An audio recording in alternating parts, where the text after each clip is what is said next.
આથી 4 દિવસ માટે સોમનાથ સ્વાભિમાન પર્વની ઉજવણી થઈ રહી છે ત્યારે સમગ્ર સોમનાથ મહાદેવ મંદિર પરિસરને સોળે શણગાર સજાવવામાં આવ્યું સાથે સોમનાથ મંદિર પરિસરમાં ભજન ભોજન અને ભક્તિનો ત્રિવેણી સંગમ જોવા મળી રહ્યો છે।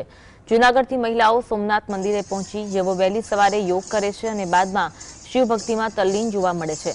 તેઓએ સોમનાથ સ્વાભિમાન પર્વને લઈને સમગ્ર સોમનાથ મંદિરમાં પોઝિટિવ વેવ્સ અનુભવાઈ રહ્યા છે। પહેલા ક્યારેય ન અનુભવ્યા હોય તેવી આસ્થા અને આધ્યાત્મિકતાનો અનુભવ થઈ રહ્યો હોવાનો દાવો કર્યો।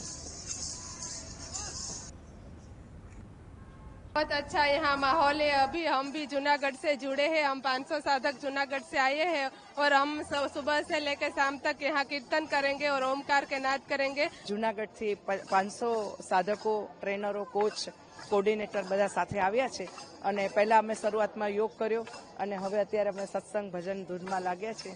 खूब मजा आवे छे। आज नो वातावरण खूब दिव्य है, भव्य है। वातावरण सोमनाथ का बहुत दिव्य है। इतना आनंद आ रहा है, लग रहा है यहाँ ही रुक जाए। बहुत अच्छा लग रहा है। हमारे प्रधानमंत्री भी आ रहे हैं 11 तारीख को, हम तब भी आएंगे और आज भी आए हैं। सोमनाथ दादा की बहुत अच्छी वेव्स यहाँ है। सभी जगह सब लोग खुश खुश ही दिखाई दे रहे हैं।